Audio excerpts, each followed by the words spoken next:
এই ভিডিওর মধ্যে ক্লাস 10 এর অনুশীলনী 5.4 এর 3 নম্বর অঙ্কটা করব। এখানে কি বলা আছে, একটি মণির ধাপগুলো পরপর থেকে কত 25 সেমি দূরে আছে, মানে এটা থেকে এটার দূরত্ব, এই দূরত্বটা কত 25 সেমি, ঠিক আছে। এরপর বলেছে ধাপগুলোর দৈর্ঘ্য সবচেয়ে নিচেরটি কত 45 সেমি থেকে সবচেয়ে উপরটি 25 সেমি, মানে নিচেরটা হচ্ছে এই যে ধাপ আছে এটা হচ্ছে কত 45 আর উপরটা কত 25। এটাকে সমহারে হ্রাস পায়, মানে 45 এর পরে 2 কমেছে হয় 47, এর পরেরটা কত 45 এর 2 কমেছে মানে 43, 43 থেকে 41 এমন করে 25 হয়েছে, ঠিক আছে। এখানে বলেছে যদি সবচেয়ে উপরের এবং সবচেয়ে নিচের ধাপের মধ্যবর্তী দূরত্ব কত 2.15 মিটার, ঠিক আছে। মানে এটা থেকে এটা পর্যন্ত, মানে এটা থেকে এটা পর্যন্ত দূরত্ব কত 2.12 মিটার, ঠিক আছে। মানে কত 2.5 মিটার, ঠিক আছে। এরপরে দেখো এখানে কি বলেছে, তবে ধাপগুলোর জন্য প্রয়োজনীয় কাঠের মোট দৈর্ঘ্য কত, ঠিক আছে। মানে এখানে যে এটা এটা আজকে এটা, এরপরেরটা ধরো এটা এতটুকু, এরপরেরটা ধরো এতটুকু, এমন করে যেতে যেতে লাস্টেরটা এতটুকু। এখানে যে এই পুরো কাঠটা আছে এটার দৈর্ঘ্য কতটুকু সেটা আমাদের বার করতে হবে, ঠিক আছে। তো এখানে দেখো লাস্ট প্রথমটা হচ্ছে কত 45, তো এখানে লিখবে প্রথমটা হচ্ছে কত 45। এরপর দেখো এরপরটা কত, এরপরটা কমছে, দেখো কমছে মানে ডি এর ভ্যালু কমছে, কিন্তু ডি তো আমরা কি সমান্তর পথে কি লিখি, যে কোনো কিছু 45 এরপরে 45 প্লাস ডি লিখি। এখানে কমছে মানে ডি এর ভ্যালুটা মাইনাসে আছে, ঠিক আছে। এই যেখানে ডি এর ভ্যালু হয় -2 -4 যে কোনো কিছু আছে, তোমরা মাইনাস এখানে দিও না।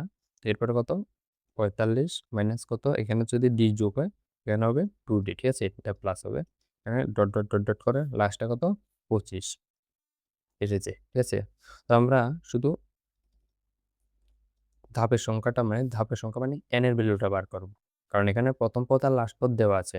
আমাদের দরকার হচ্ছে সমষ্টি বার করব আমরা, এটা এটা এটা মানে এটা, ঠিক আছে, এরপরে এটা, এরপর এটা, এরপর এটা, এরপর এটা, এরপর এটা, এগুলো শুধু যোগফল বার করব। যোগফল বার করতে এখানে প্রথম পদ দেওয়া আছে, এখানে লাস্ট পদ তো আমাদের দেওয়াই আছে। তো আমরা শুধু এর যে কয়টা ধাপ আছে সেটা যদি বার করি, সেটা মানে n এর ভ্যালু, এটা যদি বার করতে পারি আমরা সমষ্টি বার করতে পারবো, ঠিক আছে। তো এখানে দেখো আমরা ধাপের সংখ্যা বার করবো, ধাপের সংখ্যা কিভাবে বার করবো দেখো, এখানে দেওয়া আছে 250/25 প্লাস 1। এটা কিভাবে হয়েছে দেখো, এখানে দেখো পুরোটার দৈর্ঘ্য কত আছে, এখান থেকে এখান পর্যন্ত কত দেখো কত 2.15 মিটার। 2.15 মিটার মানে কত 2.5, 1.5 কে 1/2 কে 0.5 লেখা যায়, তাহলে কত 2.5 মিটার। 2.5 মিটার মানে কি 2.5 মিটার, দেখো 2.5 মিটার ইজ ইকুয়াল টু কত হয়ে যাবে 250 সেমি, ঠিক আছে। কারণ মিটারকে যদি আমরা মানে 2 মিটার মানে হচ্ছে 200 সেমি, এরপরে কত অর্ধেক মানে 0.5 মিটার মানে কত 50 সেমি, তাহলে দুটোটা মিলে কত 250 সেমি, ঠিক আছে। তাহলে 250টা এখানে লেখো প্রথমে 250। এরপর দেখো এই একটা থেকে একটা পর্যন্ত, এটা থেকে এটা পর্যন্ত গ্যাপ কত 25, ঠিক আছে। তো এখানে দেখো এবার এখানে গ্যাপ কতটা করতে পারবো, তোমার কাছে মোট আচ্ছা হচ্ছে এত 250, 250কে 25 দিয়ে ভাগ করলে তুমি এখানে গ্যাপের সংখ্যাটা পেয়ে যাবে, ঠিক আছে। কয়টা গ্যাপ আছে, তাহলে এতটুকু গ্যাপ আছে, ঠিক আছে। এবার যদি আমরা 200 মানে 200 এখানে কত 250, এটা হচ্ছে পুরাটা, আর এখানে গ্যাপ কত 25, এটা যদি আমরা ভাগ করি, ভাগ করলে আমরা এই যে নিচের এই ভ্যালুটা আমরা নিতে পারবো না, ঠিক আছে। মানে এটা বাদ হয়ে যাবে, শুধু সংখ্যা কত আসবে, এখানে কয়টা ভাগ হয়েছে সে সংখ্যাটা আসবে, ঠিক আছে। এই যে এখানে এটা আছে এটা রিমুভ হয়ে যাবে, তো এটাকে আবার আনার জন্য, কারণ এটাও তো আমাদের সিঁড়ির অংশ, ঠিক আছে, এটাও আমাদের যোগ করতে হবে। তো এটাকে আনার জন্য আমরা কি আবার +1 করব, ঠিক আছে।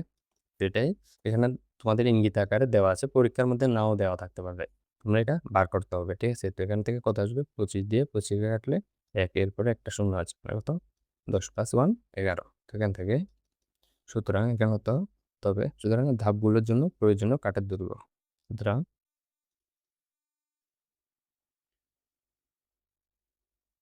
ধাপগুলোর জন্য প্রয়োজনীয় কাঠের দৈর্ঘ্য, ফর্মুলাটা কি n/2, n/2 a plus l, ঠিক আছে। তাহলে n এর ভ্যালু কত 11, ঠিক আছে। n এর ভ্যালু হচ্ছে মানে ধাপ সংখ্যা, এখানে কয়টা ধাপ আছে তাহলে কত 11, 11 লিখে দেবে, তাহলে 11/2। এরপরে এ হচ্ছে কি প্রথম পদ, কত 45 প্লাস এল এর ভ্যালু কত 25, ঠিক আছে। তাহলে এখানে 11/2 আর এখানে কত 45 সাথে 25 যোগ করলে কত 70। তবে এখানে 2 দিয়ে 70 কে কাটলে কত 35, ঠিক আছে 35। তাহলে মানে কি 11 ইন্টু 35, তাহলে 11-র সাথে 35 যদি যোগ করো, গুণ করো, গুণ কিভাবে করবে দেখো, গুণ করো 11-র সাথে গুণ করার একটা ট্রিক আছে। দেখো এখানে যে সংখ্যাটার সাথে 11 গুণ করবে, প্রথমে এখানে লাস্টে কত আছে 5, 5টা এখানে লেখো। এরপরে কত 5-এর সাথে 3-এর যোগ করো, 5 আর 3-এ কত 8, ঠিক আছে। এরপরে প্রথমে যে 3টা আছে এটা আবার লিখে দাও। দেখো তোমরা গুণ করে দেখবে এটাই আসবে, এটা কত অ্যান্সার হয়ে যাবে। তোমার এখানে এককটা লিখে দেবে, এখানে কত এককটা আমরা সবকিছু সেন্টিমিটারে চেঞ্জ করে করেছি। এখানে দেখো মিটারে দেওয়া আছে, আমরা সেন্টিমিটারে চেঞ্জ করেছি। এখানে এটাও সেন্টিমিটার, এটাও সেন্টিমিটার।